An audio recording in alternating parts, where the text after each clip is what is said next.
আজি আমি কিছুমান NCERT মানে কেইটামান ইম্পৰ্টেণ্ট এক্সাৰচাইজ কৰিম তো সেইটা আমি ডিছকাছ কৰিম বেচিকেলি তো প্ৰথম এটা প্ৰব্লেম আছে কি what is the force between two small charge spheres having charges of 2 × 10⁻⁷ coulomb and 3 × 10⁻⁷ coulomb placed 30 cm apart in the air তো দুটা স্ফেয়াৰ আছে দুইটাৰে চাৰ্জ দিয়া আছে Q1 and Q2 ধৰি ল'লে হ'ল আৰু দে আৰ ছেপাৰেটেড বাই ডিষ্টেঞ্চ 30 cm তো R2 দিয়া আছে 30 cm তো এতিয়া কি কৰিব লাগিব সেন্টিমিটাৰ দিয়া আছে so obviously you have to convert it to the SI unit তো 30 cm টু SI লৈ কনভাৰ্ট কৰি দিলে হ'ল ইনটু 10⁻² কৰিব লাগিব then put the values in coulomb's law যিটো আছিল এক্সপ্ৰেছন তাত বহাই দিলে হ'ল আৰু finally you will get the force ঠিক আছে কাৰণ 1/4πε0 মানে 9 × 10⁹ সো সবকেইটা ভেলু SI পুট কৰাৰ পিছত এইটো পাই যাম তো আৰু এটা আছে কি এটা চাৰ্জ আছে Q1 পজিটিভ 0.4 মাইক্ৰকুলমত আছে আৰু এটা নিগেটিভ Q2 ইকুৱেল টু -0.8 মাইক্ৰকুলম তো Q1 টো মাইক্ৰকুলমত আছে সো অবভিয়াছলি কুলমলৈ কনভাৰ্ট কৰিব লাগিব তো 0.4 × 10⁻⁶ কুলম তালৈ কনভাৰ্ট কৰি দিছোঁ আৰু Q2 টো হেনেদৰে কনভাৰ্ট কৰি দিলে হ'ল ফ'ৰ্চটো দিয়া আছে দুইটাৰ মাজত 0.2 নিউটন সো R2 উলিয়াব লাগে again you have to use the coulomb's law use কৰিলে R2 পাই যাম তো আৰু এটা কোৱেশ্যন কৰিছে কি what is the force on the second sphere due to the first তো আমি জানো যে প্ৰথমটো ছেকেণ্ডৰ ওপৰত যিমান ফ'ৰ্চ দিব ছেকেণ্ডটো ফ'ৰ্চৰ ফাৰ্ষ্টৰ ওপৰত একে ফ'ৰ্চে দিব সো অবভিয়াছলি ফ'ৰ্চটো একে থাকিব আৰু ডেট উইল বি 0.2 নিউটন তাৰপিছত আৰু এটা প্ৰব্লেম দিছে ইয়াত কি তোমাৰ যে Ke²/JME/MP ইজ ডাইমেনশ্যনলেছ তো ডাইমেনশ্যনলেছ বুলি এইটো প্ৰুফ কৰিব দিছে তো ডাইমেনশ্যনলেছ কেতিয়া হ'ব যেতিয়া তাৰ কোনো ইউনিট নাথাকে ঠিক আছে যদি তোমাৰ কোনো SI ইউনিট নাথাকে তেতিয়া তাৰ ডাইমেনশ্যনলেছ বুলি ক'ব পাৰোঁ আমি তো কোনোবা এটা কোৱান্টিটি কে যিটো ইউনিট আমি জানো newton metre square per coulomb square by coulomb square then চাৰ্জৰ কুলম সো ই স্কুৱাৰ মানে কুলম স্কুৱাৰ আহিব জি হ'ব newton metre square per kg square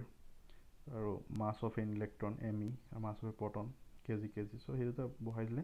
finally তাৰ কোনো ডাইমেনশ্যন নাথাকিব সো সেই কোৱান্টিটিটো ডাইমেনশ্যনলেছ বুলি ক'ব পাৰি অ'কে আৰু তাৰ ভেলু যদি কেলকুলেট কৰিব মন আছে then you can put the values of all the quantities and finally you will get but there is no SI unit of this quantity so that's why it is dimensionless so then এটা square এটা আছে দেখা পাইছা ইয়াত স্কোয়াৰটো তোমাৰ A B C D চাৰিটা জায়গাত চাৰিটা চাৰ্জ আছে A তোমাৰ পজিটিভ চাৰ্জ আছে B negative charge C positive and D again negative A আৰু C যিটো ম্যাগনিটিউডটো একে 2 মাইক্ৰকুলম আৰু B আৰু D ৰ ম্যাগনিটিউডটো একে 5 মাইক্ৰকুলম বাট both are negatively charged particle এটা পজিটিভ চাৰ্জ O তোমাৰ মিড পইণ্টত দিয়া হৈছে আৰু তাৰ ওপৰত কিমান ফ'ৰ্চ হ'ব টোটেল ফ'ৰ্চ সেইটো কেলকুলেট কৰিব দিছে তো A আৰু তো তাৰ আগতে আমি OA OB OC আৰু OD কেলকুলেট কৰিব লাগিব কাৰণ এইটো স্কোৱাৰ হয়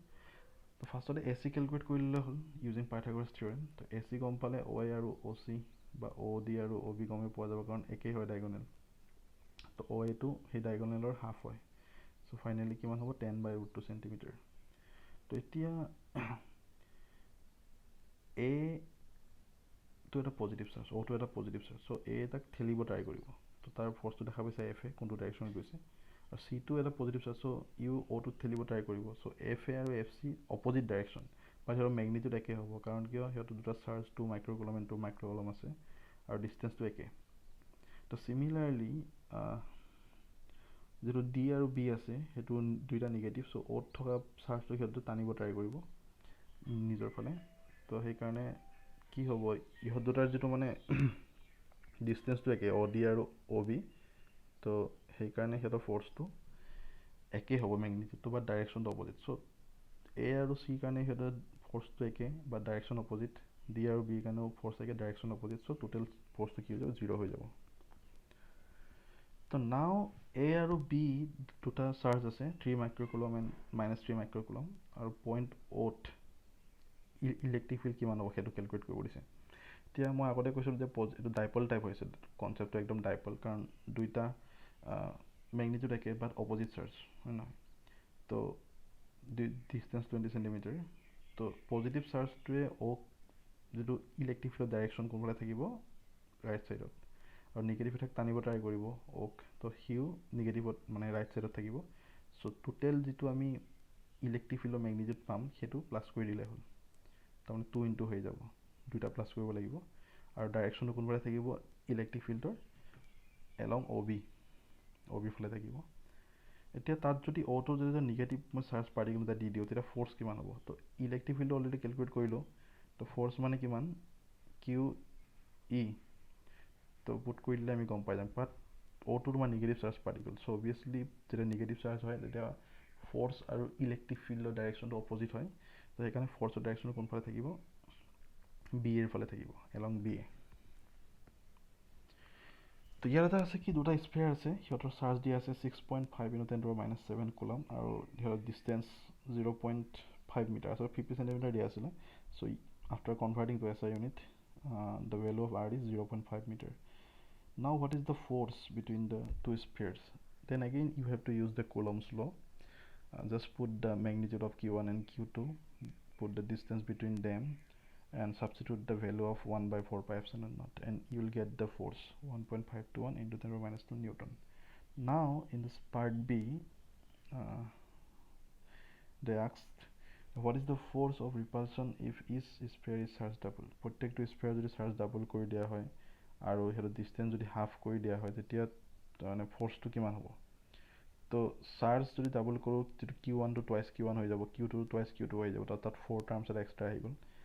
আৰটো যদি হাফ কৰোঁ R/2 আহিলে চ' R স্কোৱাৰ মানে R²/4 আহিলে তো তাতো তলত 4 আছে চ' সেই 4টো ওপৰত উঠি যাব তো 4 × 4 কিমান 16 হৈ যাব তাৰমানে যিটো ইনিচিয়েল ফ'ৰ্চ পাইছিলোঁ তাৰ 16 টাইমছ বেছি হ'ব আৰু এটা দিছে এইটো এটা কিউব চ' কিউবৰ একদম চেণ্টাৰত এটা প্লাছ কিউ চাৰ্জ আছে কৈছে যে what is the magnitude of electric flux to the square যিকোনো এটা স্কোৱাৰৰ মাজেৰে তাৰ মেগনেটিক ফ্লাক্সটো কেলকুলেট কৰিব দিছে মানে দিয়া আছে স্কোৱাৰটো ABCD এতিয়া স্কোৱাৰটো যিটো ABCD স্কোৱাৰ সেইটো আমাৰ 6টা যিটো ফেজ থাকে কিউবৰ তাৰে এটা ফেজ হয় ঠিক আছে তো গোটেই কিউবটো টোটেল চাৰ্জ কিমান প্লাছ কিউ আছে 6খন ফেজত তাৰমানে চাৰ্জ কিমান থাকে কিউ থাকে এখন ফেজত কিমান থাকিব Q/6 ঠিক আছে